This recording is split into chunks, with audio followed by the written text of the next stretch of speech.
Perkenalkan, nama saya Angelina Nimas Ayu Komalasari dengan NIM 23021030140 dari jurusan Prodi Sastra Indonesia kelas A, kelas kecil F. Saya akan mereview atau menjelaskan mengenai novel yang berjudul Hello yang ditulis oleh Terelie atau Terelie. Guna memenuhi tugas akhir mata kuliah membaca sastra yang diampu oleh Bapak Rashid Ridho dan dibantu oleh Pak Mauhidin. Pertama-tama dalam buku ini memperkenalkan tokoh yang bernama Ana. Ana adalah tokoh yang luar biasa. Ana menyelesaikan kuliahnya 3 tahun yang lalu pada jurusan teknik sipil. Ana sendiri memiliki ketertarikan atau antusias pada sebuah bidang merancang bangunan. Ya, ketika kecil Ana ini berbeda dengan anak kecil lainnya yang lebih suka bermain boneka. Sementara Ana sudah sejak kecil dia mempunyai antusias yang besar dalam bermain menyusun kotak-kotak atau membangun menara pasir. Ana sekarang mempunyai pekerjaan menjadi tukang bangunan yang sangat-sangat luar biasa. Dan di samping pekerjaannya itu, Ana juga menyelesaikan pendidikan S2-nya di semester akhir. Ana adalah anak yatim piatu, ayahnya meninggal ketika kecelakaan di sebuah proyek pekerjaannya. Ana sejak kecil tinggal di Amerika, kemudian setelah ayahnya meninggal, dia dibawa pulang oleh pamannya bersama ibunya ke Jakarta. Kemudian beberapa tahun setelah ayahnya meninggal, ibunya mengalami sakit-sakitan dan akhirnya ibunya meninggal dan meninggalkan Ana di usianya yang masih kecil. Ana dibesarkan dan dididik oleh pamannya yang bernama Paman Timbul Gorbachev yang disebut sebagai paman nomor 1. Pembaca atau saya sendiri akan salah mengira pada awalnya bahwa Ana adalah tokoh utama dalam novel Hello ini. Namun kehadiran Ana menjadi sangat spesial di setiap plot yang ada dalam kisah novel ini. Semua bermula ketika Ana mendapat klien istimewa yang bernama Hesti. Hesti ini memiliki rumah peninggalan orang tuanya yang ingin direnovasi. Patricia, sahabat dekat dari Hesti, merekomendasikan Ana sebagai arsitektur dari rumah yang akan direnovasi Hesti. Berbeda dengan klien sebelumnya, rumah kali ini yang akan direnovasi Ana menyimpan banyak kisah dan memori di masa lalunya. Setiap sudut dalam rumah memiliki memori yang amat sangat sulit dilupakan oleh Ibu Hesti. Wajar saja, Ibu Hesti sejak kecil hingga dewasa, ia menghabiskan waktunya bersama orang tua, kakak-kakaknya, dan orang spesial baginya di rumah itu. Kisah penuh warna pada novel Hello ini bermula pada tahun 1975. Di detik yang sama dan di hari yang sama, lahirlah seorang bayi laki-laki dan bayi perempuan. Bayi laki-laki yang bernama Tigor dan bayi perempuan yang bernama Hesti. Sayangnya, kedua bayi lahir dan menjalani hidup yang begitu kontras. Walaupun memiliki persamaan dalam lingkungan rumah, sekolah, hingga kampus yang sama. Hesti lahir dari keluarga keturunan ningrat. Ayahnya adalah pejabat tinggi negara dan ibunya adalah jurnalis ternama. Sedangkan Tigor hanyalah anak dari seorang supir dan seorang pembantu rumah tangga. Ayah dari Hesti bernama Raden Wijaya, ayah dari Tigor bernama Mang Deni, dan ibunya bernama Bi Ida. Hesti memiliki 2 kakak perempuan yang bernama Rita dan Laras. Kehadiran Tigor dalam hidup Hesti sejak kecil membuat hidup Hesti juga jauh berbeda dengan kedua kakaknya.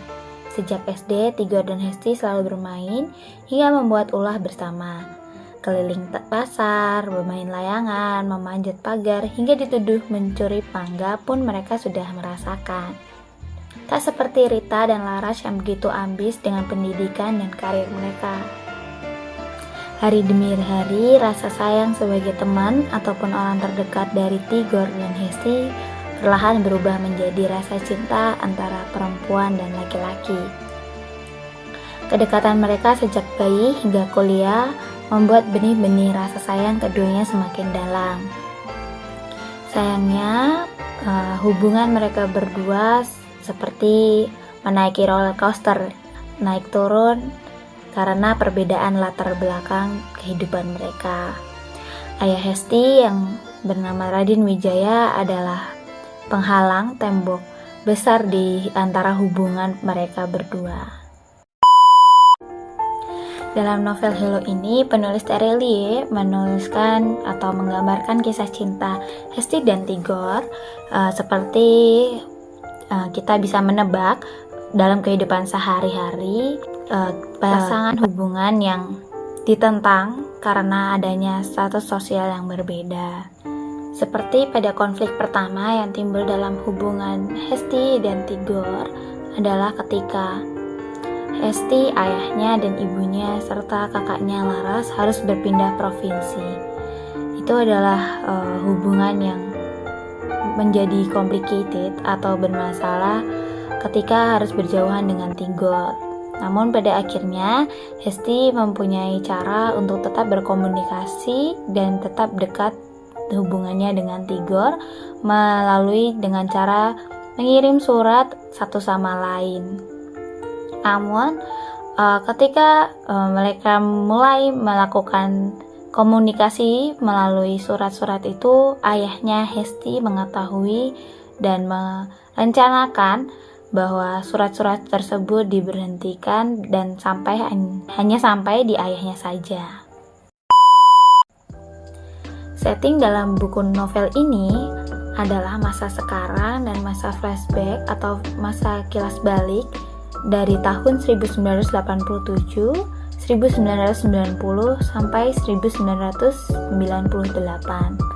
Dan penulis Terelie sempat menggambarkan atau menceritakan kejadian yaitu krisis moneter pada tahun 1998 dan menceritakan bagaimana Tigor bisa menyelamatkan Hesti dalam kejadian itu. Kemudian yang menjadi menarik atau membekas pada diri saya atau ingatan saya adalah pada konflik-konflik di akhir di mana suatu kesalahpahaman mulai terjadi. Saya akan membacakan beberapa halaman yang menurut saya itu membekas bagi saya. Kalian tahu rahasia terbesar dari waktu? Jawabannya adalah sederhana. Waktu terus melesat apapun yang terjadi di dunia. Gunung meletus, waktu terus melesat. Tsunami raksasa menyapu benua. Waktu terus maju, meteor menghantam bumi, membuat punah dinosaurus. Waktu terus bergerak, tidak pernah berhenti walau sedetik untuk menyapa sekitarnya. Pun dalam kasus ini, waktu terus melesat, tidak peduli. Hesti menangis sepanjang malam. Juga malam berikutnya, waktu terus maju. Pagi, siang, malam, pagi lagi. 1 minggu penuh dia mengurung diri di kamar. Patricia menemaninya. Lebih banyak dia menyaksikan betapa kusut wajah teman baiknya.